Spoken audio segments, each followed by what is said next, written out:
Shalom. Puji nama Tuhan pada pagi hari ini kita boleh datang ke tempat ini untuk memuji Tuhan.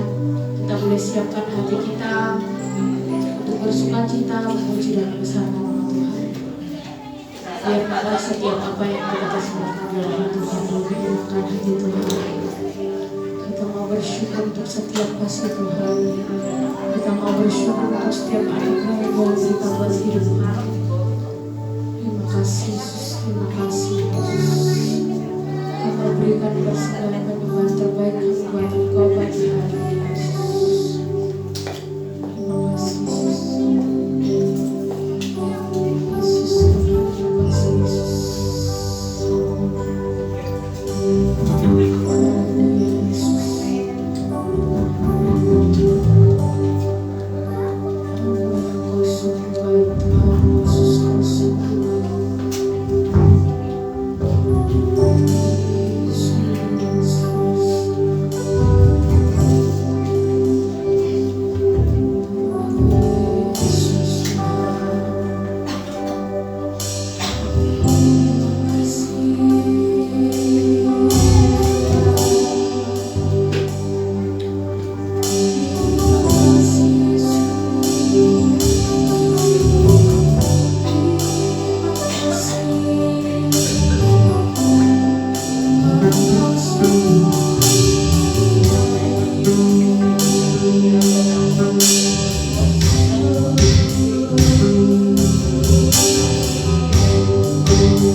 Pagi ini Tuhan, kami undang Kau hadir di tengah-tengah ibadah kami. Roh Kudus menguasai seluruh ruangan ini. Roh Kudus menguasai seluruh ruangan hati dan pikiran kami. Beri kami kekuatan untuk memuliakan dan meninggikan nama-Mu. Tuhan, tahirkan, kuduskan kami, ampunilah segala dosa dan kesalahan-kesalahan kami Tuhan, agar kami layak untuk datang menghadap kehadirat-Mu. Terima kasih ya Tuhan atas perkenanan yang Kau berikan kepada kami. Kami mengucap syukur karena punya Tuhan seperti Engkau.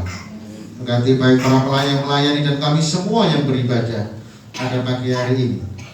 Pertolongan dalam ibadah kita datangnya dari pihak Allah yang ciptakan langit dan bumi, yang tidak pernah meninggalkan perbuatan tangan kasih-Nya. Turun atas kita sekalian anugerah dan damai sejahtera dalam nama Bapa, Putra dan Roh Kudus. Dalam nama Tuhan Yesus Kristus memberkati dan menyertai sepanjang ibadah kita. Haleluya. Amin. Silakan duduk kembali. Siap untuk memuji Tuhan dengan penuh sukacita Bapak Ibu Saudara kasih Tuhan.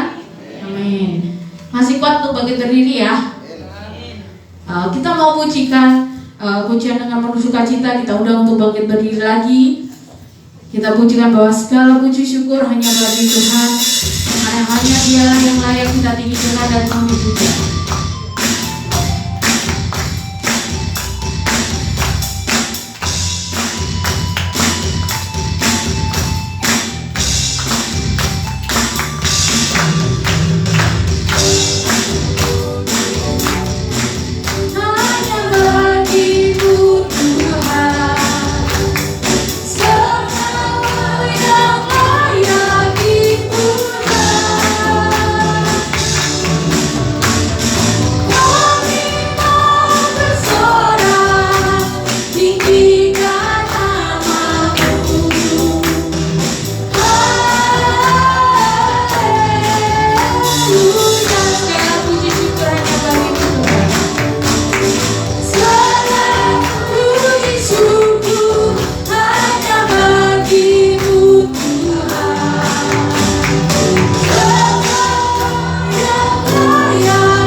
Biar kita semangat, biar gak ketinggian Bapak Ibu Saudara.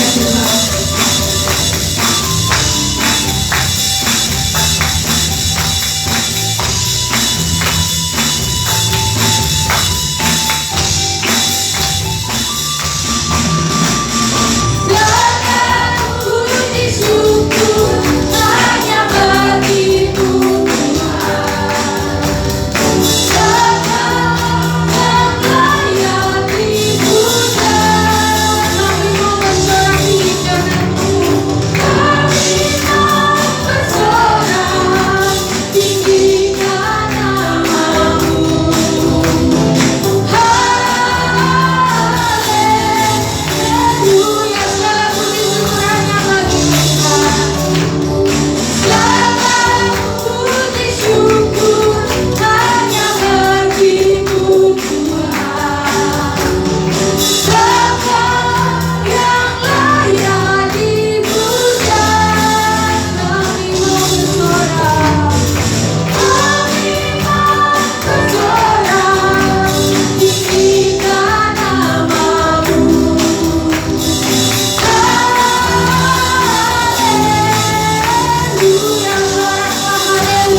dapat berdiri Bapak Ibu. Sikat ya. Masih, amin.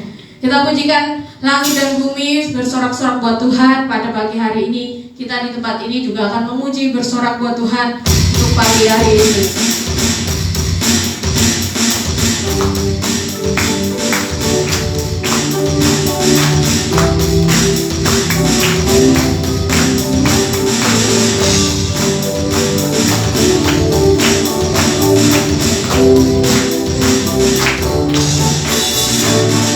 Langit dan bumi pujilah Tuhan, sebab Dia ciptakan semuanya.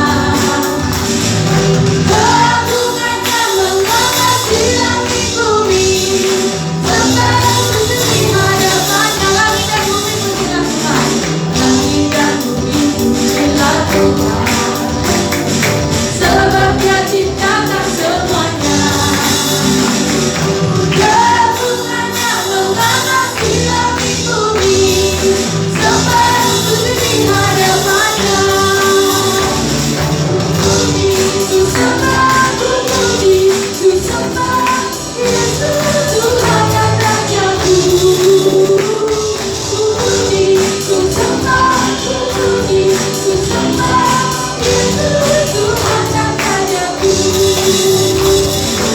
Haleluya, amin.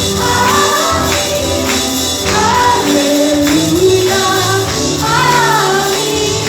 Haleluya, amin. Haleluya, amin. Langit dan bumi pujilah Tuhan, langit dan bumi pujilah Tuhan, sebab Dia ciptakan semuanya. Keagungannya mengasihi langit bumi, serta berdiri hadapannya. Ku puji, ku sembah, ku puji, ku sembah Yesus Tuhan dan Rajaku. Ku puji, ku sembah, ku sembah Yesus Tuhan dan Rajaku. Haleluya, amin. Haleluya, amin.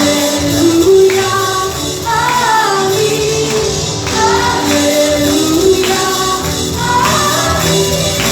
Haleluya, amin. Ku puji, ku sembah, ku puji, ku sembah, ku puji, ku sembah Yesus Tuhan dan Rajaku. Ku puji, ku sembah, ku puji, ku sembah Yesus Tuhan dan Rajaku. Haleluya, amin. Haleluya, amin. Haleluya, amin.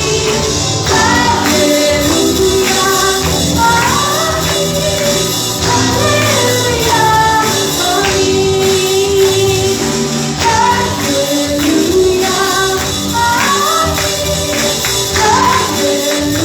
Haleluya, amin. Haleluya, amin.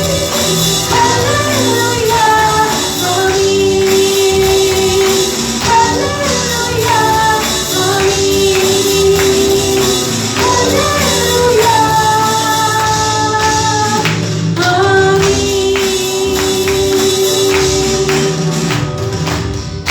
Silakan duduk kembali Bapak Ibu Saudara kasih Tuhan. Mungkin ada yang mau menyaksikan cinta Tuhan, mau bersaksi menyaksikan kasih Tuhan. Kami berikan kesempatan. Tidak ada? Kalau tidak ada, kita mau siapkan hati kita untuk menerima firman Tuhan. Biarkanlah setiap firman Tuhan yang ditaburkan boleh kita lakukan dan menjadi rema buat setiap kehidupan kita.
Cari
firman-Mu.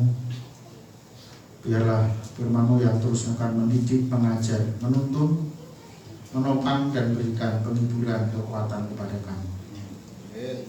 Karena tanpa firman-Mu Tuhan, hidup kami tak punya arah, hidup kami tak punya pengharapan dan tak punya kepastian. Karena itu kami selalu rindu akan firman-Mu Tuhan. Berikanlah kami dengan penuh sukacita untuk menerima firman-Mu itu dalam hati kami.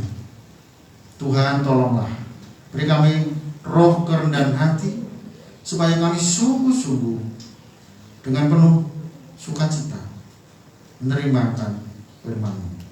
Hamba-Mu yang sederhana ini, kiranya Engkau berkenan untuk memakainya menjadi sarana bagi Tuhan berbicara melalui kami, supaya kami sungguh-sungguh dikuatkan. Terima kasih Tuhan. Terima kasih. Wahyu ilahi yang mohon turun atas hamba-Mu dan kami semua yang hadir di dalam ruangan ini. Dalam nama Tuhan Yesus, bentengi kami dengan kuasa-Mu, supaya tidak ada celah bagi iblis jahat untuk mengganggu konsentrasi kami. Terima kasih Tuhan. Terima kasih. Dalam nama Tuhan Yesus. Haleluya. Amin. Yang kembali.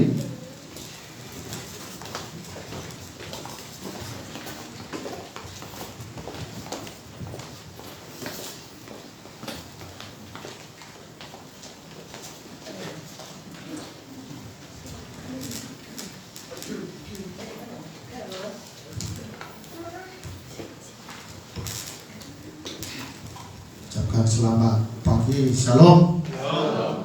Puji Tuhan, pagi hari ini kita dapat bersama-sama untuk memuji dan memuliakan nama Tuhan. Kita beribadah di dalam kasih dan kemurahan Tuhan.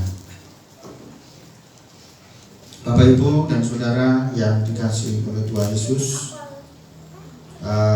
minggu-minggu ini merupakan minggu di mana Tuhan selama 40 hari ya sampai hari Minggu depan itu adalah menampakkan diri kepada para murid-muridnya secara khusus ya, kepada para murid-murid saja, dan diberikan kemampuan untuk melihat Tuhan setelah kematian Tuhan Yesus dan setelah kebangkitannya.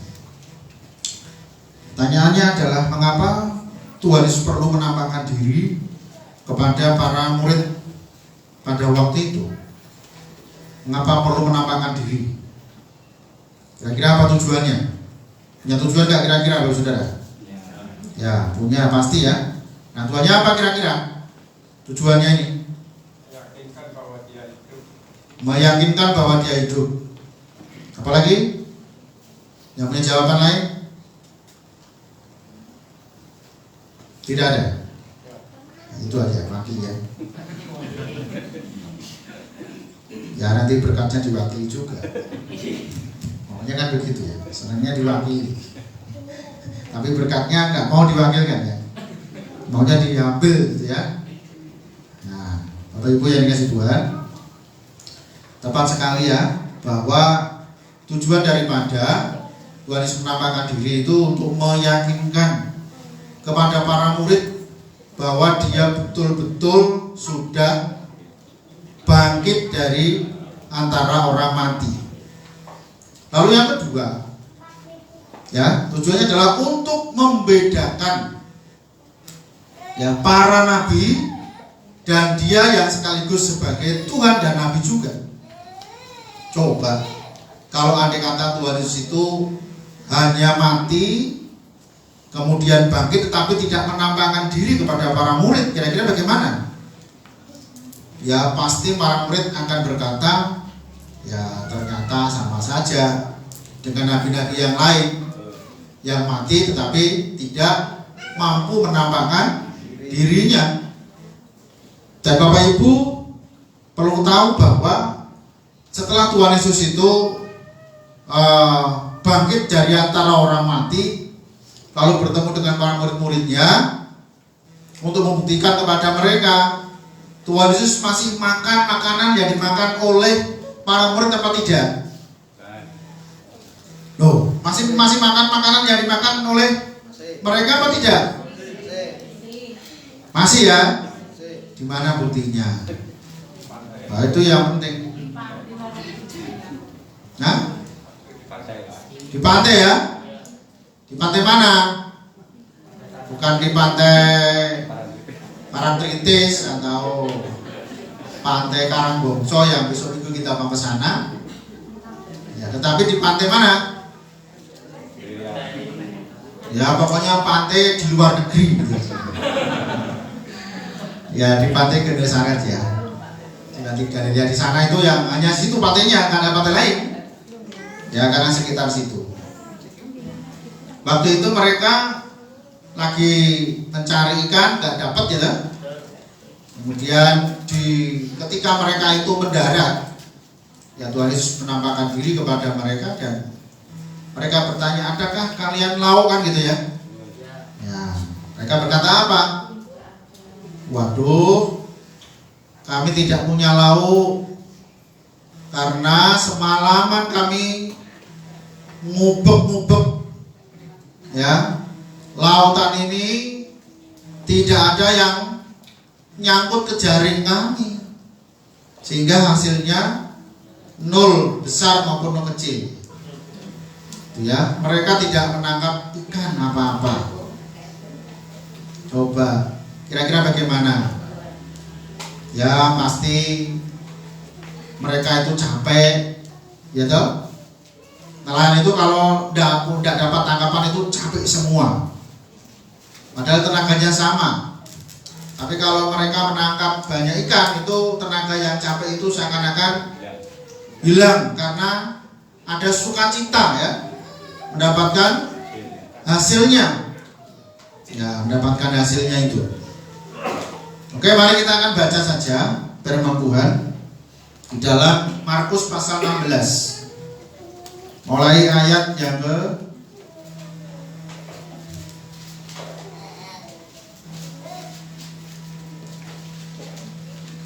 itu soundnya yang bagian apa? Bagian drum itu dikecilkan aja, dimatikan supaya tidak nemu. Atau mana ya, bagian mana? Coba supaya tidak nemu. Ada nggak, bisa nggak?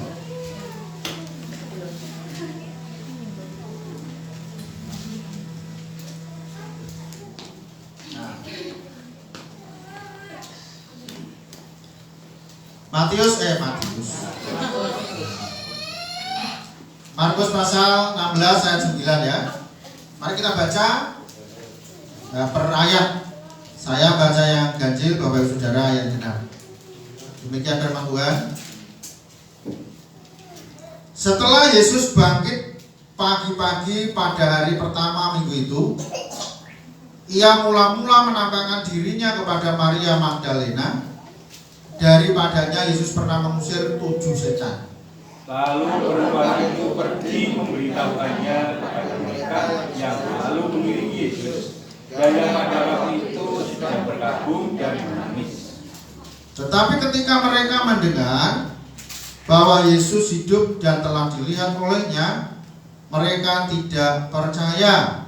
Sesudah itu ia menampakkan diri dalam rumah yang lain kepada 2 orang dari mereka, ketika keduanya dalam perjalanan keluar kota. Lalu kembalilah mereka dan memberitahukannya kepada teman-teman yang lain, tetapi kepada mereka pun teman-teman itu tidak percaya. Akhirnya ia menampakkan diri kepada ke-11 orang itu ketika mereka sedang makan, dan ia menetapkan ketidakpercayaan dan kejujuran hati mereka. Oleh karena mereka tidak percaya kepada orang-orang yang telah melihatnya sesudah kebangkitannya. Lalu ia berkata kepada mereka, pergilah ke seluruh dunia, beritakanlah Injil kepada segala makhluk. Siapa yang percaya dan dibaptis akan diselamatkan, tetapi siapa yang tidak percaya akan dihukum. Tanda-tanda ini akan menyertai orang-orang yang percaya. Mereka akan mengusir setan-setan demi namaku. Mereka akan berbicara dalam bahasa-bahasa yang baru bagi mereka. Mereka akan membangkang, dan sekalipun mereka minum racun maut, mereka tidak akan mendapat selasa. Mereka akan melakukan tangannya atas orang sakit, dan kaki itu akan sembuh. Sesudah Tuhan Yesus berbicara demikian kepada mereka, terangkatlah ia ke surga, lalu duduk di sebelah kanan Allah. Mereka lalu pergilah memberitakan Injil ke segala penjuru, dan Tuhan turut bekerja dan meneguhkan firman itu dengan tanda-tanda yang menyertai. Amin. Bapak Ibu Saudara yang Tuhan, ini adalah rangkuman. Jadi Markus ini merangkum dari peristiwa-peristiwa yang terjadi. Ini adalah penampakan diri, ya, bukan penampakan dalam bentuk komedi, ya, bukan begitu. Tapi Tuhan Yesus menampakkan diri kepada mereka. Yang pertama adalah kepada Maria Magdalena, yang Tuhan pernah mengusir 7 setan dari dalam diri Maria Magdalena. Jadi kalau 7 setan kira-kira bagaimana kondisinya, ya? Kuat, ya? 1 setan aja kuat, apalagi 7, ya. Ini kalau saya yakin ini kalau Maria ini dipegang oleh beberapa orang, pasti akan dihempaskan, ya. Ya, begitu kuat, betul nggak? Jadi orang yang punya kekuatan setan itu pasti punya kekuatan linuih atau lebih dari yang biasanya, ya. Misalnya begitu. Nah, jadi misalnya kalau orang itu wajarnya kalau dipegang 2 orang itu kan pasti tidak berdaya, ya. Tapi kalau orang itu dikuasai roh setan, wah, itu 2 orang ya gampang saja gitu, ya, untuk dilepaskan gitu. Nah, ini Maria Magdalena 7 setan yang pernah diusir dari dalam hidupnya. Pasti kondisinya cukup lumayan buruk, ya. Pasti kondisinya lumayan buruk. Nah, pertanyaannya adalah, mengapa kok kepada Maria Magdalena, bukan kepada Maria yang lain, bukan kepada yang lain gitu, tapi kepada Maria Magdalena? Wanita-wanita yang lain kan cukup banyak, tapi mengapa kepada Maria Magdalena? Nah, ini yang menjadi pertanyaan, kenapa begitu, ya? Ya, saya yakin Tuhan tidak pernah salah. Bukan berarti Tuhan itu kok pilih kasih gitu, ya. Enggak, Tuhan tidak pernah pilih kasih. Tentu ada sesuatu yang Tuhan ingin sampaikan kepada mereka yang lain. Nah, ketika Tuhan menampakkan diri kepada Maria Magdalena ini, karena memang Maria Magdalena punya pengalaman secara spiritual. Ketika dia dirasuk oleh setan seperti itu kondisinya, ya. Nah, Tuhan ingin mengingatkan kembali kepada Maria Magdalena bahwa aku ini betul-betul aku, ya, bukan setan yang datang, bukan hantu, ya, kan begitu. Nah, ketika Maria Magdalena ini memberitahukan kepada perempuan-perempuan lain, ya, dan mereka percaya nggak kira-kira? Ya, mereka tidak percaya. Mereka itu loh masih menangis dan berkabung. Perhatikan itu ayat 10, ya. Lalu perempuan itu pergi memberitahukannya kepada mereka yang selalu mengiringi Yesus, dan yang pada waktu itu sedang berkabung dan menangis. Bapak, waktu saudara tahu bahwa Tuhan Yesus kan bangkit 3 hari, ya, 3 hari. Nah, mereka itu masih berkabung, masih menangis, ya, masih menangis. Ya, orang menangis itu macam-macam, ya. Ya. Jadi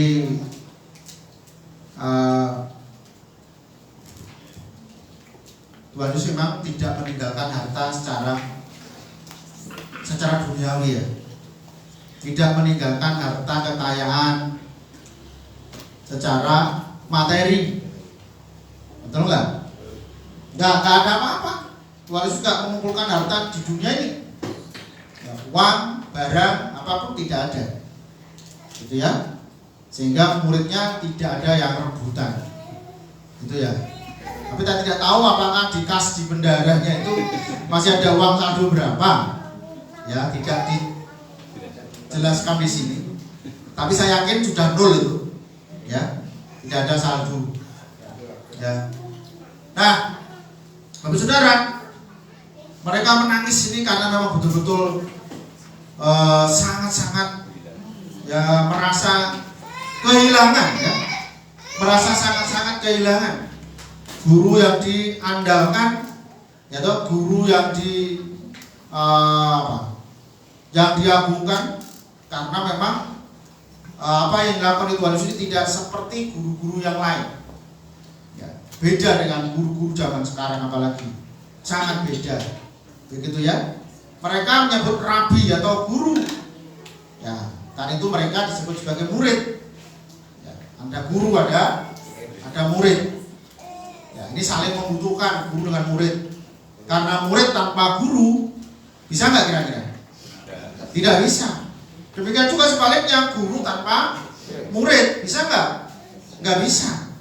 Jadi antara guru dengan murid ini bagaikan dua sisi mata uang. Bener nggak? Dunia ini tanpa ada guru, wah, semua bodoh. Bener nggak? Semua jadi bodoh karena tidak mengerti pengetahuan. Kita bisa menulis gara-gara siapa? Jasa siapa? Guru. Kita membaca karena siapa?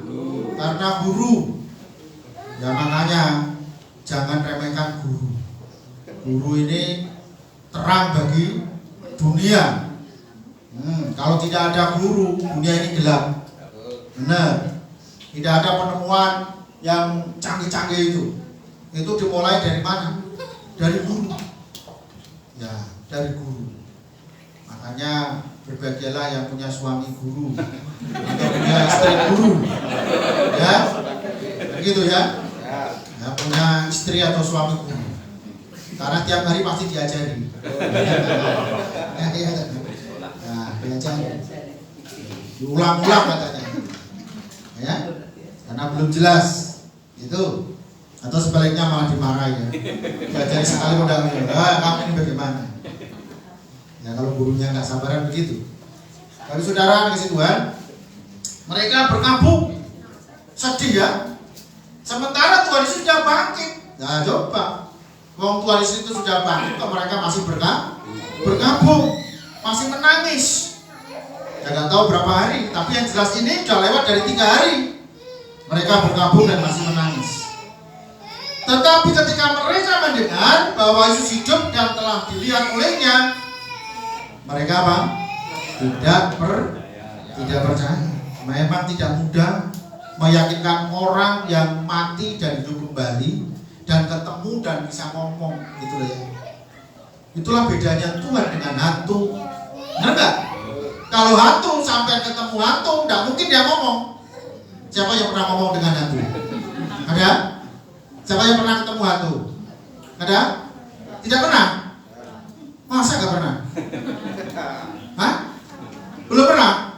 Mau ketemu hantu? Siapa yang mau? Nggak sadar kalau sebenarnya panjenengan itu sering ketemu hantu. Nggak sadar ya? Mau ketemu? Gampang caranya. Waktu Anda ngamuk, silakan ambil cermin. Di situ pasti ada hantunya. Ya? Itu caranya kalau mau ketemu hantu. Ya? Nah, nggak sadar ya? Wajahmu waktu ngamuk itulah. Nah, kira-kira itu. Ya. Pasti kacanya dipecahkan, betul kan? Nah, kenapa? Karena ketakutan. Melihat wajahnya takut, dipecahin kacanya. Begitu. Nah, tidak mudah, Bapak Saudara. Mereka pun tidak percaya dengan apa yang disampaikan oleh Maria Magdalena, bahwa Tuhan sudah bangkit, sudah ngomong dengan saya ketemu sendiri. Orang percaya, kayak ngimpi omong. Nah gitu ya, begitu kan? Mereka semua masih terus melanjutkan menangisnya itu. Kamu ini kok nggak kurang menangis saja, gitu ya? Mereka terus berkabung menangis begitu. Oke? Sesudah itu ia menampakkan diri dalam rupa yang lain kepada 2 orang dari mereka ketika keduanya dalam perjalanan keluar kota. Kalau informasi itu dari satu orang pasti diragukan. Kemudian Tuhan ngetes lagi, jajal wong loro jadi, ya kan? 2 orang. Coba kita baca aja. Ini kita bayangkanlah sesuatu ya.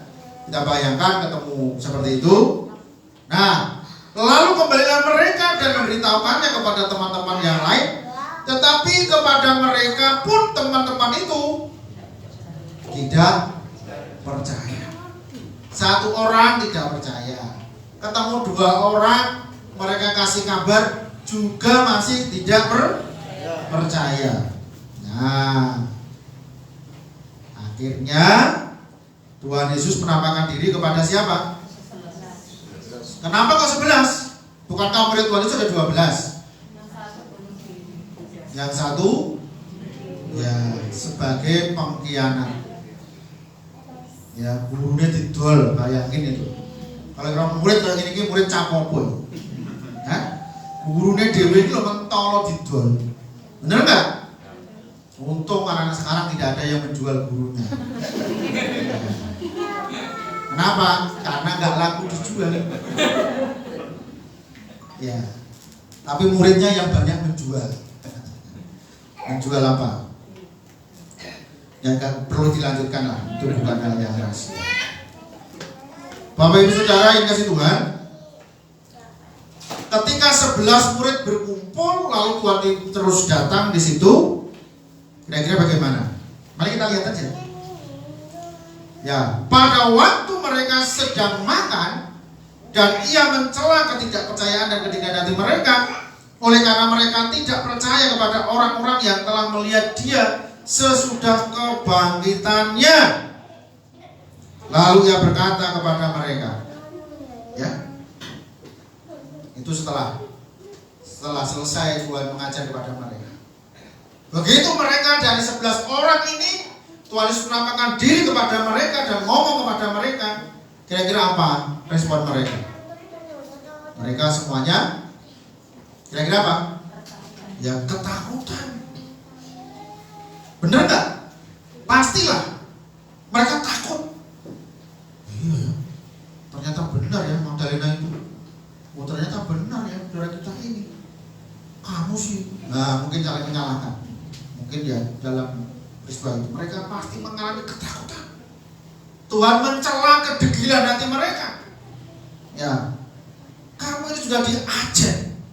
Sebelum Tuhan Yesus ditangkap itu Tuhan sudah mengajar kepada mereka bahwa anak manusia akan diserahkan kepada orang berdosa. Dia akan mati dan dia akan bangkit kembali. Waktu belum terjadinya penyalipan itu, Tuhan sudah memberitahukan kepada mereka. Tapi mereka masih tidak dong. Mereka, itu apa? Tidak percaya. Ya, ketika semua terjadi, wah mereka baru percaya. Dan ketika Tuhan juga mengajar kepada mereka bahwa akan bangkit pada hari yang ketiga, mereka pun kembali tidak percaya. Inilah manusia, saudara. Dan sekian miliar manusia di dunia ini, hanya berapa miliar yang percaya kepada Tuhan Yesus. Sekalipun memang prosentasenya orang yang percaya kepada Tuhan Yesus itu lebih besar di dunia ini. Sampai hari ini, ya agama Kristen adalah agama yang dipercaya oleh mayoritas penduduk dunia, kecuali Indonesia. Ya, kecuali Indonesia. Ya. Karena itulah kita terus berdoa supaya Indonesia ini betul-betul dilawat oleh Tuhan, sehingga banyak orang yang boleh diselamatkan dengan cara Tuhan sendiri. Kira-kira ini kita tahu bahwa banyak orang yang bertobat bukan karena diinjili oleh pendeta, oleh penginjil, tapi Tuhan yang menginjili mereka sendiri. Ada banyak orang yang bertobat yang luar biasa. Ya, gelombang pertobatan terjadi di mana-mana. Makanya kita sebagai anak-anak Tuhan yang ada di Indonesia ini tidak perlu takut, jangan pernah merasa sedikit. Ya, karena seluruh dunia ini mayoritas adalah anak-anak Tuhan sampai hari. Ya, makanya ya Kita ini harus bersyukur karena Tuhan itu luar biasa. Ya. Kalau tidak demikian maka kekristenan itu sudah punah, tidak sampai ke Indonesia. Ya. Kalau tidak ada kekuatan daripada Roh Kudus yang betul-betul nyata dalam kehidupan orang percaya, maka kekristenan itu sudah punah sejak awal. Karena ketika kekristenan itu ada, ya musuhnya itu bukan lagi sedikit, termasuk pemerintah. Ya. Banyak orang yang dibakar hidup-hidup karena iman kepada Tuhan. Ya. Tetapi apakah mereka takut? Apakah jumlah mereka berkurang? Karena pengalaman pribadi meyakinkan mereka bahwa Tuhan Yesus itu sungguh-sungguh ada dan janjinya itu ya dan amin, kepastian. Makanya tidak sedikit orang yang rela mati karena imannya. Ya. Diperlakukan yang tidak adil, harus diusir, harus pindah dari tempat satu ke tempat lain karena dimusuhi dan sebagainya. Ya. Tetapi bersyukur sekali ya, karena Roh Tuhan sendiri yang berkarya dalam kehidupan orang percaya sehingga kekristenan boleh ada sampai hari ini. Ya, sampai hari ini dan dianut oleh mayoritas penduduk dunia ini. Nah, Bapak Saudara yang Tuhan, kemudian selanjutnya Tuhan memberikan pengajaran kepada para murid. Ketika mereka betul-betul diyakinkan, ya, mereka ketemu lagi ketika Tuhan Yesus menampakkan diri kepada mereka, maka mereka memiliki seperti apa? Kekuatan yang luar biasa, punya spirit yang besar, ya, punya spirit yang besar. Atau mereka seakan-akan ini dipompa kembali semangatnya, keyakinannya bahwa dia tidak pernah salah untuk percaya kepada Tuhan Yesus. Tuhan Yesus betul-betul sudah bangkit dari antara orang mati. Ya, siapa orang yang tidak semakin yakin? Ya, kalau ada orang yang mati kemudian hidup kembali, apakah kita masih tidak percaya untuk apa yang sudah disampaikannya kepada kita? Ya, pengalaman apa yang sudah terjadi daripada orang yang mati ini, masa kita masih tidak yakin? Masa kita tidak percaya? Apa perlu kita dibuat mati dulu, kemudian dihidupkan? Ya, supaya kita betul-betul percaya. Bapak Ibu Saudara, kita ini percaya kepada Tuhan Yesus sudah sangat amat tepat. Karena itu tidak ada alasan kita untuk meninggalkan Tuhan. Kalau kita ingin selamat, kalau kita ingin masuk surga, kalau memang panjenengan sudah frustasi, wis gak apa-apa mlebu neraka ya monggo. Belum tahu neraka, mau masuk neraka, gampang kok, saya bisa buat. Ya, saya beli arang 1 kilo, 1 sak, bakar kemudian sampai dipanggang di situ. Itulah neraka. Kalau mau neraka begitu, panas. Itu belum seberapa karena neraka itu kata firman Tuhan, ya. Itu ribuan kali lipat panasnya daripada api yang biasa. Bayangin, ya, hanya orang yang gila yang ingin masuk neraka. Ya, hanya orang yang pikirannya tidak waras yang ingin masuk neraka karena dia tidak tahu neraka itu seperti apa. Ya, kalau kita ingin masuk surga dan selamat, tidak ada cara lain selain kita percaya kepada yang punya surga itu. Siapa dia? Tuhan Yesus. Dia yang punya surga dan berhak untuk memberikan kepada siapa saja yang layak untuk menerimanya. Tidak lain adalah orang-orang yang percaya kepada Dia sampai garis akhir. Ya, sampai garis akhir. Bapak Ibu Saudara yang Tuhan, kita di dunia ini sudah menderita. Siapa yang tidak menderita, merasa menderita di dunia ini? Siapa? Ada, Pak, saya itu tidak pernah menderita. Hidup saya itu semua lancar aja. Ya, masa sih semua lancar? Coba sekarang ke jalan raya itu, lancar apa macet? Nah, tidak ada. Ya, di dunia ini yang enak tidak ada. Semuanya hidup dalam penderitaan, dalam kesesakan. Ya, bener nggak? Jadi jangan berpikir orang kaya itu enak kepenak, enggak. Kalau dia enak kepenak, kenapa? Ada beberapa kasus konglomerat bunuh diri. Hah? Kenapa? Sekalipun dia melimpah dengan keuangan, ya, masalah manusia itu bukan sebatas masalah uang, betul nggak? Bukan.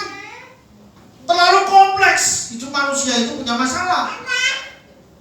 Ya, itu terlalu kompleks, terlalu banyak kehidupan manusia, membuat dia tidak nyaman. Karena manusia sudah jatuh dalam dosa, maka hidupnya itu penuh dengan kejenuhan, ketidakpuasan. Betul nggak? Siapa yang tidak pernah jenuh? Kalau manusia tidak pernah jenuh, saya yakin tempat-tempat rekreasi itu kosong. Benar nggak? Kenapa orang rekreasi? Ya, supaya ada refreshing untuk menghilangkan sejenak kejenuhan. Ya, main-main air gitu ya. Karena di rumah mau main air juga tidak ada tempatnya. Paling-paling koboan. Ya. Bang mandi ya, nggak asik gitu. Sehingga kalau ada kesempatan main air ya nyemplung ora apa-apa. Ya. Begitu kan? Ya supaya fresh begitu. Begitu mentas nanti pulang masalah lagi. Betul nggak? Memang seperti itu kehidupan dunia ini. Tidak ada yang betul-betul memiliki kebahagiaan yang terus menerus. Betul nggak? Ya kalau pengen dapat duit kerja, capek nggak kerja? Capek, harus bangun pagi-pagi, betul nggak? Iya, layanin orang, siang-siang saatnya tidur nggak bisa tidur karena melayani orang. Dunia ini mana ada? Nggak ada, saudara. Tapi kehidupan di dalam kekekalan di surga sudah tidak ada lagi capek, sudah tidak perlu lagi bekerja. Ya, di Alkitab tidak dijelaskan nanti di surga itu nanti bagianmu orang yang setia yang melayani Tuhan itu nanti dapat kapling sekian hektar, tidak ada.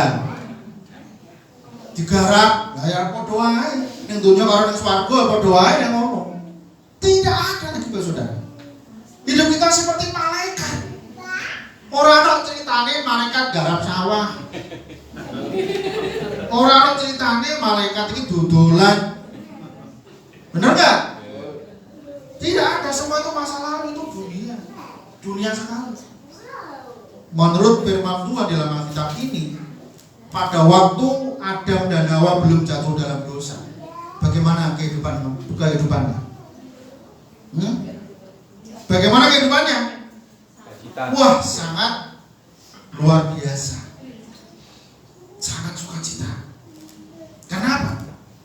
Mereka sempurna. Makan buah setiap hari. Dia bisa bergaul dengan macan. Macan itu orang ngemplok. Adam dan Hawa. Dia bisa makan macan makan rumput, bayangin. Padahal logikanya kan macan makan daging. Karena itu saya menyimpulkan sesaat bahwa kehidupan yang sempurna sebelum manusia dalam dosa itu tidak ada lagi bunuh-membunuh. Karena apa? Semuanya vegetarian. Yang dimakan itu buah-buahan dan tanaman, sayur-sayuran. Ya kan? Ya, makanya saya simpulkan sementara, kalau panjenengan kepengen sehat, jangan makan nyawa. Ojo makan nyowo. Jangan makan nyawa. Nyawa ikan, nyawa binatang dan segala macam yang ada bernyawa. Makanlah tumbuh-tumbuhan. Pasti panjenengan sehat. Saya ngomong ini ya orang terlalu dulu ya. Suka makan yang bernyawa, ikan terutama, ya kan? Saya suka, tapi saya tidak suka makan ikan-ikanan. Ya, Bapak Ibu Saudara, kalau kita mau sehat, hidup itu pilihan. Ya silakan makan yang vegetarian. ya kan? Yang nuansanya adalah buah dan daun, ya, buah dan daun. Itu makanan sehat. Memang betul, ya betul memang, ya kan? Kemarin keponakan saya cerita kepada saya bahwa dia saat ini nih makan nasi itu cuma 3 sendok. Sekali makan 3 sendok. Kemudian makan apa? Semua sayur-sayuran. Sekarang gulanya itu sudah di bawah normal. Maksudnya sudah di bawah ambang batas. Kalau gula itu maksimal berapa? 200. Maka dia 150, 130. Pokoknya normal. Padahal dulu sampai matanya ini hampir buta. Sekarang sudah bisa melihat sekalipun belum sempurna. Semua organnya sudah jauh lebih sehat daripada waktu saya pulang beberapa bulan yang lalu. Mengerikan, tak pikir bejaki ya kuat pirang bulan meneh bejaki ya. Itu secara manusia, karena kondisinya sudah sangat buruk, kakinya sudah bengkak, ya begitu, dan dicek itu buruk. Tapi sekarang ini sudah, kemarin itu ngomongnya sudah kencang, sudah bisa jalan-jalan kemana, sudah wajahnya itu sudah tidak ada indikasi orang sakit, sekalipun sekarang pemandangan matanya yang masih agak kabur, ya masih sangat dekat jarak pandangnya, tidak apa, tapi fisik yang lain semuanya jadi baik. Ya karena makan nasi cuma 3 sendok. Ya, cuma 3 sendok sekali makan. Coba kalau Pak Didi sekali makan 3 sendok. Ya, pasti jauh lebih sehat, Pak. Ya, sehat kantongnya dan juga sehat badannya. Ya kan? Kalau 3 sendok satu makan berarti satu hari kita hanya 9 sendok, Bapak Ibu. 9 sendok itu ya kira-kira berapa itu? 1 piring kurang. Setengah piring satu hari, ya toh? Nah, artinya beli berasnya itu nggak banyak-banyak. 1 bulan itu paling-paling cuma 5 kilo, ya kan? Irit nggak? Irit, uangnya irit, badannya sehat. Tapi yang dibanyakin adalah makan sayur, beli kangkung, ya kan? Beli sawi, ya toh? Ya sawi putih, sawi hijau, ya kan? Daun-daunnya, ya daun-daun yang lain. Ya daun kates, ya kan? Daun belutas. Yang penting bukan daun pintu. Nah, boleh. Larang makan daun pintu. Ya. Perhatikan baik-baik. Bapak Saudara, ketika Tuhan Bang Ben tidak boleh daun muda, Bang Ben, apalagi daun muda.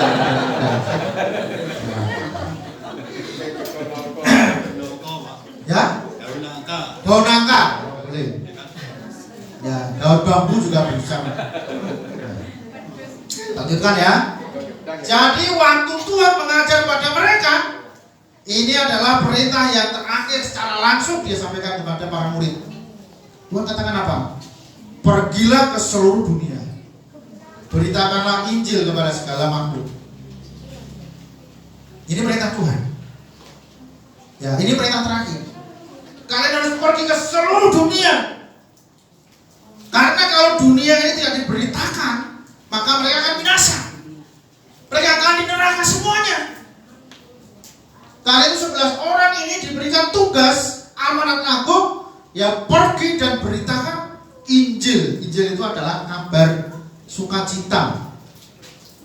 Kabar sukacitanya apa? Ada keselamatan bagi orang berdosa, ada pengampunan dosa.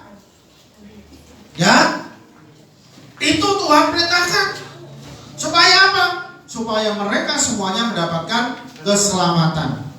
Siapa yang percaya dan dibaptis akan diselamatkan. Halo. Siapa yang percaya dan dia apa? Dibaptis akan diselamatkan. Makanya yang belum dibaptis segera siapkan diri untuk dibaptis. Tidak hanya cukup percaya saja. Ini firman Tuhan loh, bukan saya loh ya. Siapa yang percaya dan dibaptis akan diselamatkan. Sekalipun baptis bukan yang menyelamatkan itu, tetapi adalah sebagai kesempurnaannya. Ya, karena apa? pencuri atau penjahat yang di sebelah kanan atau kiri? Kanan. Sebelah kanan, dia tidak sempat dibaptis, tapi dia percaya kepada Tuhan dan diselamatkan, dia ada di bersama-sama dengan Tuhan Yesus. Itu adalah kasuistik istilahnya ya. Kasuistik itu. Ya. Kan panjenengan tidak ikut dibaptis. Kalau mau seperti itu, pangananku sing penjahat tidak dibaptis di sebelah kanan Tuhan itu juga selamat. Nah, kalau mau seperti itu ya panjenengan disalib. Disalib dulu. Nyontoh seperti penjahat itu. Mau. Kalau mau seperti itu ya tidak apa-apa. Beda kasusnya. Gitu loh ya. Ya kalau kita mau seperti itu ya monggo. Ya. Nanti mau mati disalib dulu. Diarak dulu ya mau. Karena iman. Itu namanya kasih karunia loh saudara. Ya. Tapi kita yang normal-normal seperti ini kesempatannya banyak. Ya, nanti waktu penghakiman jangan protes. Mungkin panjenengan akan berdoa, Tuhan, aku kan sudah percaya sama Tuhan. Tapi kenapa kamu tidak taat pada firman-Ku dibaptis? Ya tapi itu Tuhan buktinya penjahat. Ya. Ya kamu disalib enggak waktu mati? Enggak, ya sudah. Jadi kita nggak boleh marry dong. Ya, sekalipun baptisan itu bukan kunci daripada keselamatan, tapi baptisan adalah sebagai bukti ketaatan kita kepada Tuhan. Ya, bukti daripada ketaatan kita, ketundukan kita kepada firman Tuhan. Ciri orang Kristen adalah satu, dia harus menerima baptisan. Ya, ini penting sekali. Jangan diremehkan baptisan. Sebagai tanda kita sebagai orang yang sudah bertobat dan diampuni. Makanya besok Minggu kita akan adakan baptisan. Ya. Mumpung kita di laut. Ya. Tapi nanti misalnya sepadan mau menyusul ya kita baptiskan di sungai aja. Ya. Kita baptis di sungai. Tapi sungai itu kan terlalu penuh ya. Ya. Begitu. Atau kita ke laut lagi lah. Nah, di sini aja dulu. Di mana itu? Di Widas ya. Nah, Widas itu kan dekat aja. Hah? Bahaya. Enggak lah, enggak ada yang bahaya di sini. Soalnya kita nyemplung di dalam di bahaya. Kalau di pinggir enggak bahaya. Oke, Bapak Saudara ya. Jadi ketika Tuhan Yesus berkata kepada mereka, pergi dan beritakan Injil kepada segala makhluk. Siapa yang percaya dan baptis akan diselamatkan, tetapi siapa yang tidak percaya akan apa? Siapa yang tidak percaya akan dihukum, Bapak Saudara. Mau nggak dihukum? Nggak mau kan? Ya, saya yakin semua orang tidak mau dihukum, inginnya diberi hadiah. Betul nggak? Semua orang pengennya diberi hadiah. Hadiah sudah disediakan oleh Tuhan. Ya, hadiah itu sudah disediakan oleh Tuhan. Tergantung bagaimana kita mau nggak kita dikasih hadiah itu. Kalau tidak mau ya tidak mau. Ya, kalau misalnya nanti jadi kita mendapatkan hadiah, ojo meri semua itu. Ya, jangan iri. Karena hadiah itu disediakan untuk mereka yang datang. Yang tidak datang tentu tidak mendapatkan hadiah. Misalnya begitu. Ya. Jadi masing-masing orang boleh mengambil satu keputusan. Mau milih mana? Mau selamat atau mau dihukum? Semua sudah jelas Tuhan sampaikan. Siapa yang percaya dan dibaptis, dia akan selamat. Tapi mereka yang tidak percaya akan dihukum. Jelas firman Tuhan. Sudah jelas. Ya. Tidak perlu lagi bertele-tele. Tuhan sudah katakan dengan jelas di sini. Kalau kita itu percaya dan dibaptis maka selamat. Sudah pasti. Tapi bagi yang tidak percaya, dihukum, itu sudah pasti. Dihukum Tuhan. Ya. Lalu Tuhan melengkapi kepada mereka. Tanda-tanda ini akan menyertai orang-orang percaya. Mereka apa, Bapak Saudara? Mengusir setan, setan demi namaku. Ya. Karena itu kalau usir setan harus pakai nama Tuhan Yesus. Jangan pakai nama sendiri. Setan akan meringis. Ya. Kalau mau usir setan pakai nama sendiri. Ya, setan akan berkata, "Kamu itu siapa?"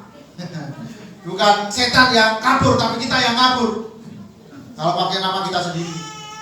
Tapi kalau kita pakai nama Tuhan Yesus, nama kita segala nama, ya, setan gentar dan pergi. Makanya nggak usah takut kalau kemana-mana, ya, ya berdoa dalam nama Yesus, setan minggir, ya saya mau lewat, gitu ya, benar nggak? Nah, jadi waktu masih kecil saya dulu seringkali gitu ya, kalau melewati pohon-pohon besar, batu-batu besar itu ambil begini, bang derek lampu, gitu ya. Pernah nggak begitu? Pernah ya? Apalagi orang yang lebih tua daripada saya itu pasti pengalaman lah itu. Ketakutan, ya? Bener, ketakutan. Ya, ketakutan. Ada batu besar takut, ada pohon besar takut. Nah, orang sekarang sudah beda. Ada pohon besar malah seneng dia, dipotong ya, kan gitu. Nah, ada batu besar seneng dia buat cincin gitu ya. Nah, itu dulu karena kita belum tahu. Tapi sekarang ketika kita sudah tahu, kita tidak perlu minta permisi lagi. Betul nggak? Kita pun tidak hidup di dalam ketakutan gitu ya. Nanti kalau udah kamu nanti kesambet cari ini gitu ya. Nah, kita tidak boleh takut karena ada roh Tuhan yang lebih besar daripada roh-roh yang ada di benda-benda itu. Gitu ya. Tuhan memberikan kuasa untuk mengusir setan-setan dalam nama Tuhan Yesus. Kemudian Tuhan menganugerahkan berbicara dalam bahasa-bahasa yang baru bagi mereka. Mereka akan memegang ular, ya. Dan sekalipun mereka minum racun maut, mereka tidak akan mendapat celaka. Mereka akan meletakkan tangannya atas orang sakit dan orang sakit itu akan apa? Sembuh. Ya, tapi jangan sampai salah loh ya. Oh, tiba-tiba memegang ular, ya. Kita katanya megang ular nggak apa-apa, megang ular kobra aja ya. Wah, bukan itu maksudnya. Ya, jangan sampai salah ya. Wah, nanti saya yang digugat loh. Pak Pendeta katanya megang ular nggak apa-apa, tapi saya dipatok ini. Ya, jangan salah. Ular itu adalah simbolis daripada kuasa kegelapan. Sekalipun kita berbulan dengan kuasa kegelapan itu, maka kuasa kegelapan itu tidak akan mengenai kita. Ya. Kemudian apa? Minum racun maut. Ada beberapa orang, ya biasanya kalau masuk ke daerah yang baru, ada budaya orang itu dites, kasih racun minumnya. Kalau orang ini minum racun itu tidak apa-apa, wah mereka akan sungkan. Ya, tetapi kalau dikasih racun dan orang itu mati, ya sudah. Nah, berarti orang ini nggak ada apa-apanya. Kalau kita di dalam Tuhan, banyak para penginjil ya, para penginjil menghadapi hal begitu.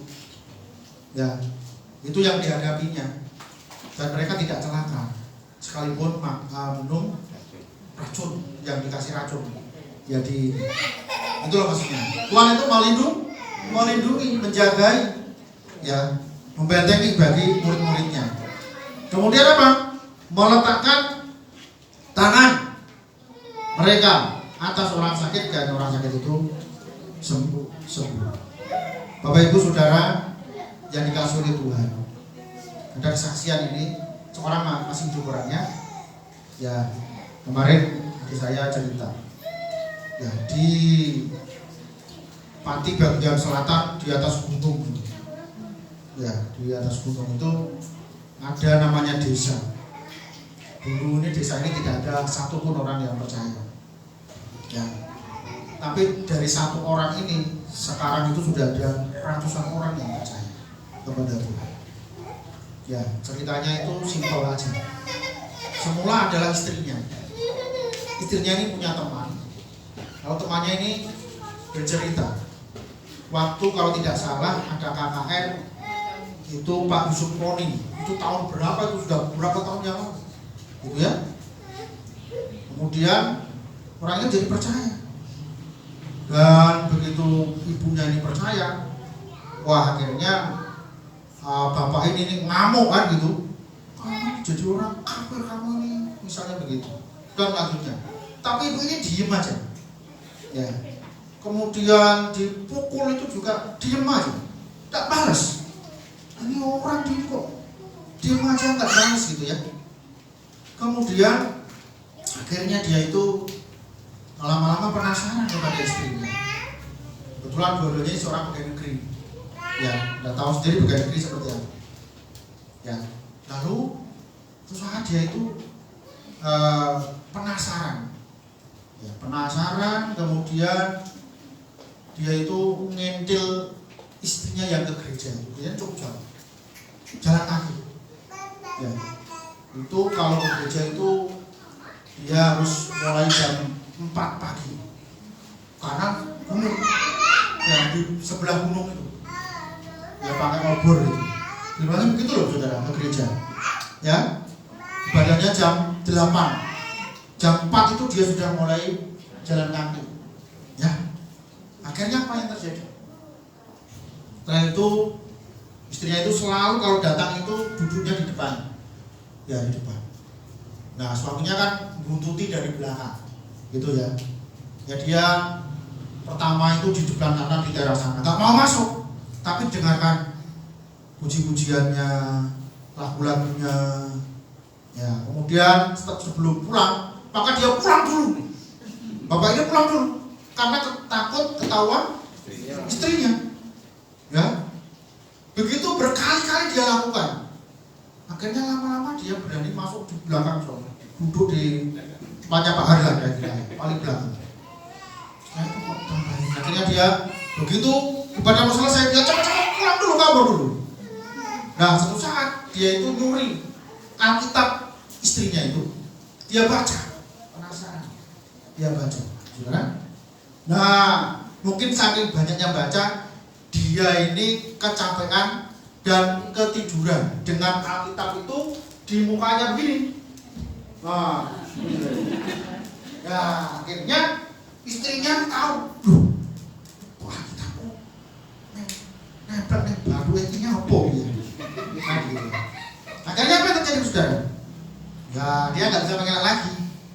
Ya, sambil malu-malu dia berkata, sebenarnya saya sudah berapa kali itu ngintil kamu, saya penasaran.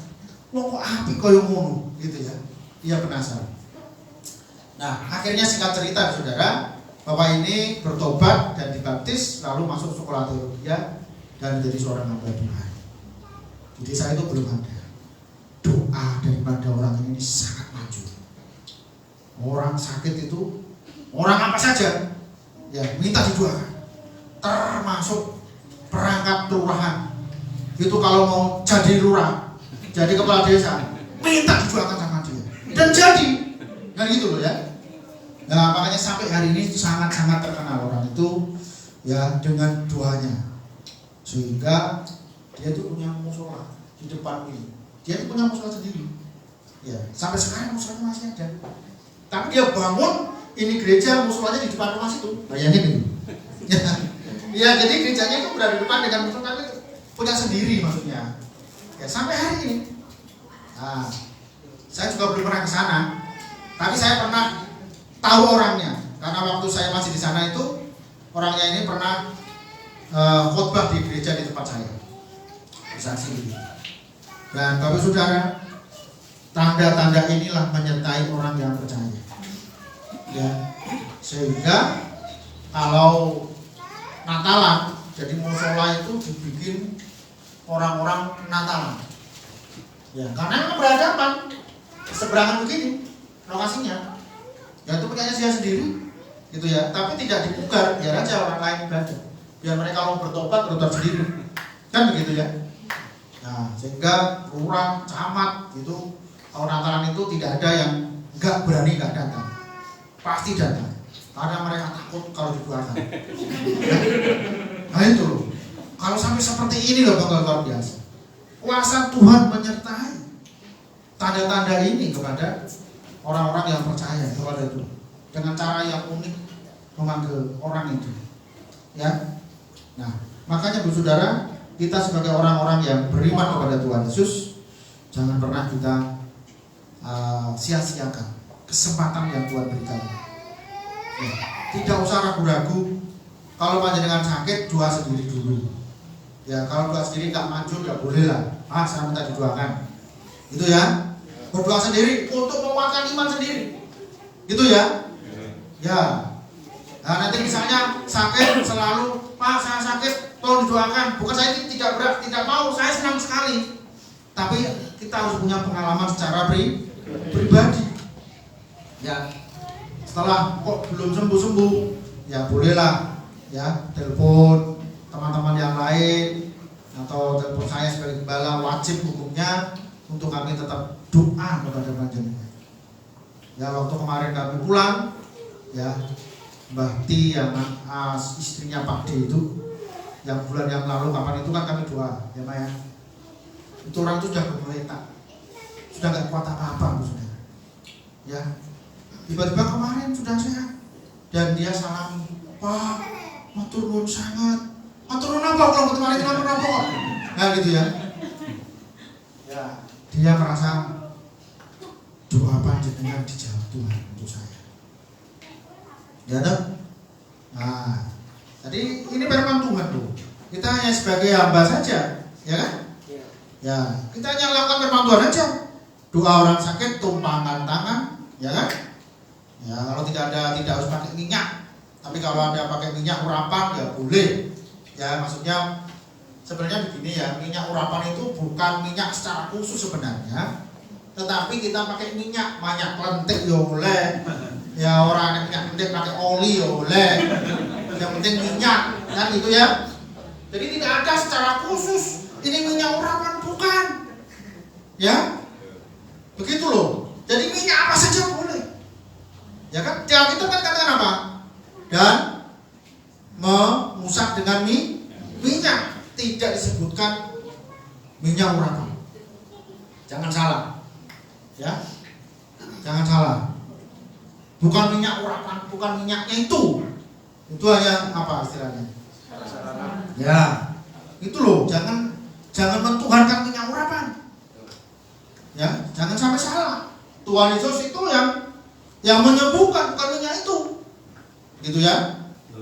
Bener loh. Pak Agus teman saya dulu itu pernah karena tidak ada minyak dia pakai oli. Ya, mendoakan orang sakit. Ya, pakai oli kemudian dalam nama Tuhan Yesus. Tapi kan dia reget ya minyak pakai oli. Gitu loh ya. Minyak lentik oke lah. Apalagi goreng pindang, lebih manjur. Orang semut maksudnya. Itu loh ya. Nah, jadi Bapak Ibu Saudara, pakai minyak apa saja boleh.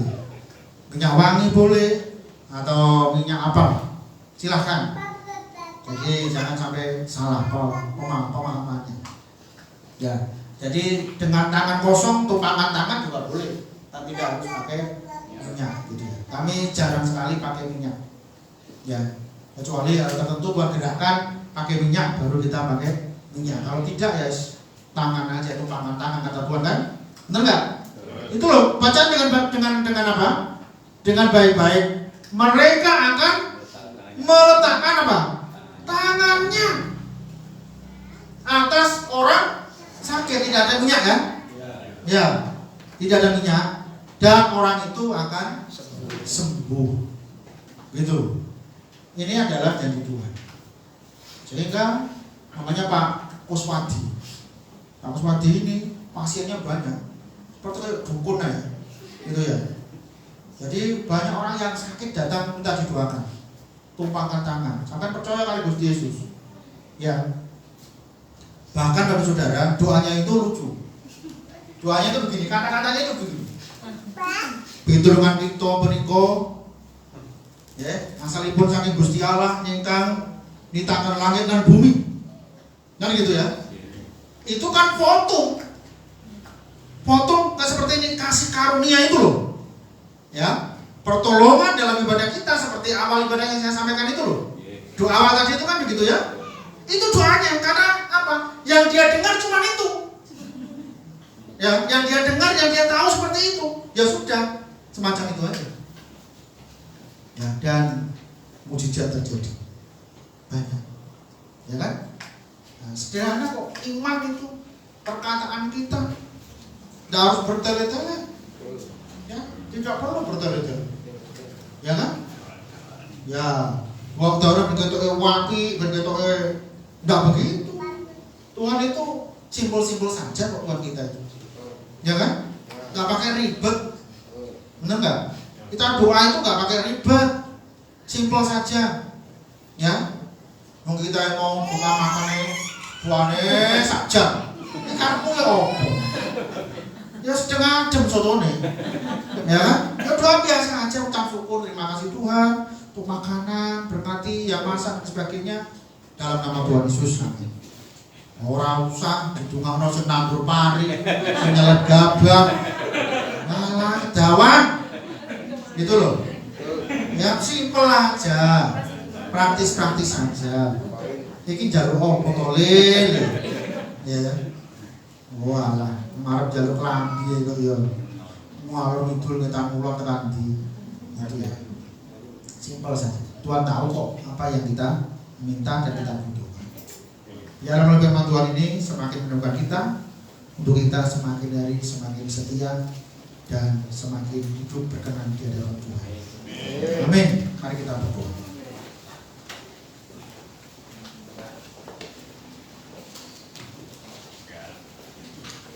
Siapa yang sakit yang perlu kita doakan? Saya yang sakit? Ya.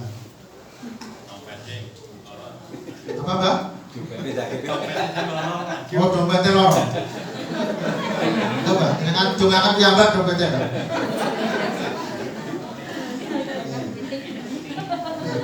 Dompet lorong mau dengan kalau lorong. Bara sakit. Bara sakit.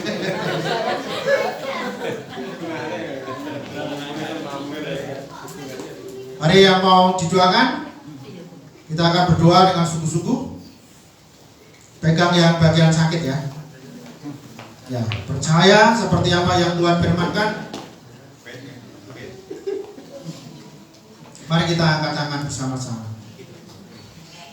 Bapa, di dalam nama Tuhan Yesus Juru Selamat kami yang hidup, pada saat ini Tuhan, kami berseru di dalam nama-Mu.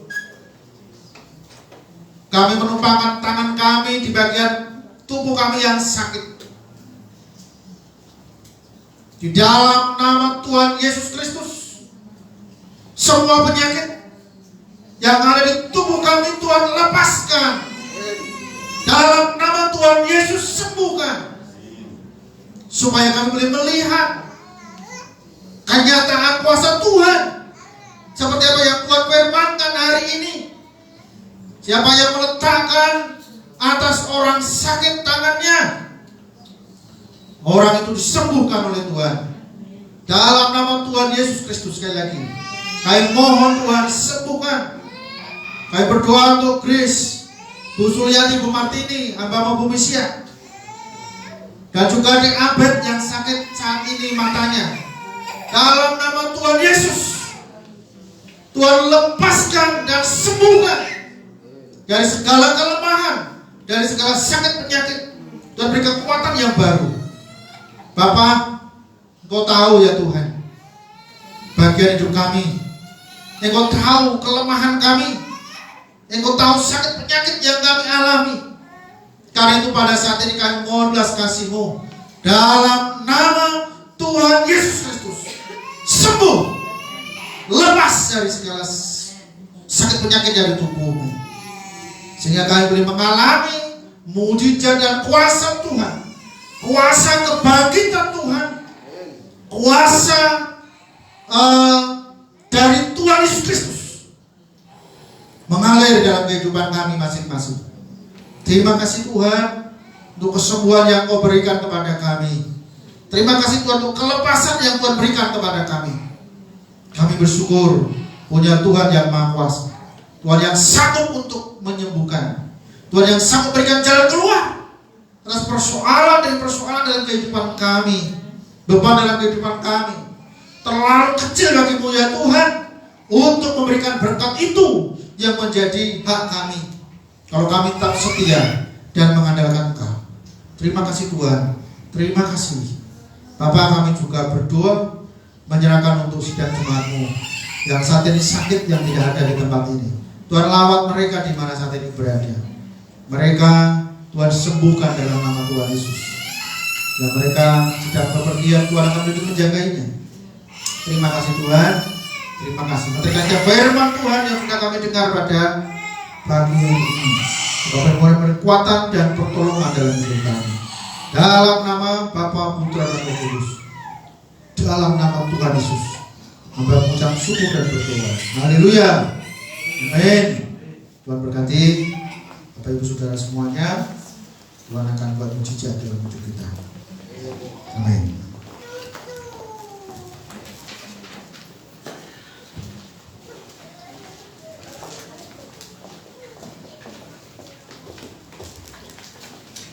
Tiba saatnya kita akan memberikan persembahan terkait dengan Tuhan. Dan menunggu persembahannya, kita akan menguji Tuhan dengan pujian Hanya Kau milikku di surga.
Kami mengucap syukur ya Tuhan pagi hari ini.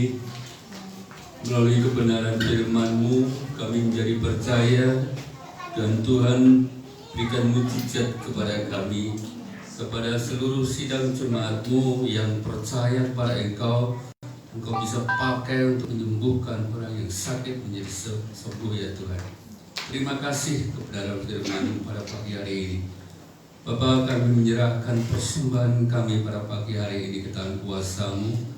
Biarlah Engkau sendiri yang melihat setiap hati kami yang memberi maupun yang tidak. Tuhan akan berkati seluruh sidang jemaat-Mu, pekerjaan dan usahanya, berkati segala aktivitasnya, berikan kesehatan buat mereka, sehingga mereka bisa menikmati hadirat Tuhan di dalam hidup keluarga mereka masing-masing. Tuhan berkati janda-janda miskin, anak yatim piatu dimanapun mereka berada. Juga Tuhan berkati mereka sama Tuhan memberkati pada kami. Saya percaya kepada seluruh sidang jemaat-Mu yang saat ini tidak hadir. Tuhan berkati mereka dimanapun mereka berada. Yang saat ini di rumah, yang menonton live streaming pada pagi hari ini, juga Tuhan berkati mereka. Tuhan, kami serahkan ke tangan kuasa-Mu pada pagi hari ini seluruh kegiatan gereja kami GKN Adun Madiun, beserta para pelayan-pelayan, para hamba-hamba Tuhan, berkati dengan luar biasa, sehingga apa yang kami lakukan dalam pekerjaan Tuhan di tempat ini, Tuhan menganugerahkan kasih karunia yang luar biasa. Terima kasih Tuhan, terima kasih. Tak lupa kami juga sampaikan kepada Engkau ya Bapa, bangsa dan negara kami, tangan kuasa-Mu, biarlah Roh-Mu yang ajaib, yang luar biasa, menaungi negara kami dari Sabang sampai Merauke. Berkati para pemimpin kami, Pak Jokowi, Pak Maruf Amin, Pak Binet, Indonesia Maju, anggota Dewan, TNI Polri, yang mengemban tugas dalam kenegaraan. Jelas Tuhan akan berkati luar biasa. Segi keamanan Tuhan berkati, lindungi, jaga, jauhkan orang-orang yang tidak bertanggung jawab. Tetapi Tuhan berikan kuasa Allah di negeri kami ini menjadi luar biasa dan menjadi percaya kepada Yesus, Engkau Juru Selamat kami yang hidup. Kami juga berdoa tentang kuasa-Mu ekonomi bangsa kami. Tolong Tuhan Engkau ikut campur tangan supaya ekonomi negara kami menjadi lebih baik. Tuhan, dan berdoa kota kami Madiun, Padamu Bapak, kami serahkan Bapak Wali Kota, Pak Maidi dan Bu Windaraya, pemimpin kota kami. Kami serahkan di dalam nama Yesus. Tuhan akan memberkati beliau dengan kasih karunia yang luar biasa, sehingga kota Madiun menjadi kondusif, aman, terkendali, sejahtera karena pertolongan Tuhan. Di dalam nama Yesus kami serahkan kepada Kau yang percaya, katakan amin. Dan saatnya kita akan mengakhiri ibadah pada saat pagi hari ini. Kita boleh bangkit berdiri. Kita mau mengakhirinya dengan penuh sukacita dan bersyukur setiap kasih Tuhan. Dalam pada pagi hari ini kami boleh beribadah dengan penuh syukur dan penuh sukacita. Terima kasih Yesus. Oh Tuhan yang setia.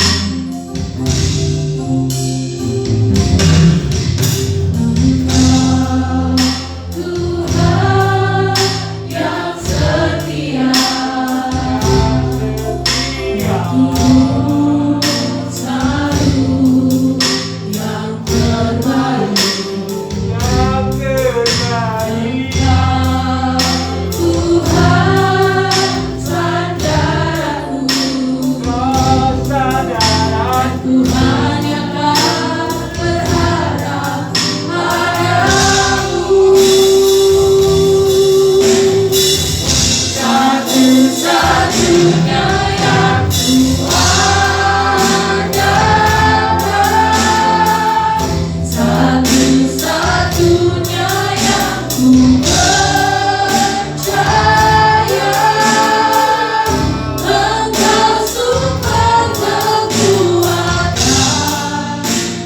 pada pagi ini Tuhan, kami umat-Mu boleh datang untuk beribadah.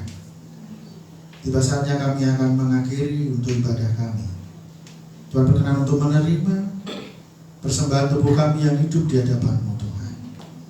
Tuhan akan memberikan kekuatan untuk kami tetap setia dan terus beriman kepada Engkau.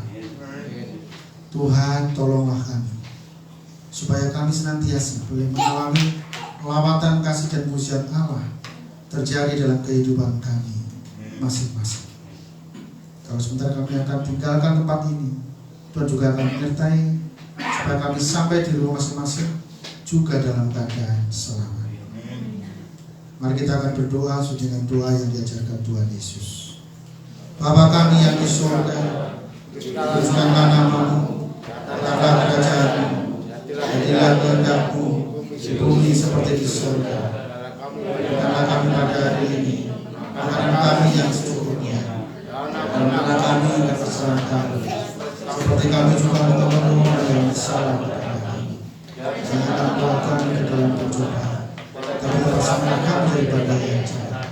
Karena Engkau yang punya kerajaan, kuasa dan kemuliaan sampai selama-lamanya. Tuhan berkati Engkau dan melindungi Engkau. Tuhan dari Engkau dengar wajahnya dan berikan kepada Engkau kasih karunia. Tuhan menghadapkan wajahnya kepadamu dan berikan kepada Engkau damai sejahtera. Dalam nama Bapa, Putra dan Roh Kudus, dalam nama Tuhan Yesus Kristus. Haleluya. Amin. Amin.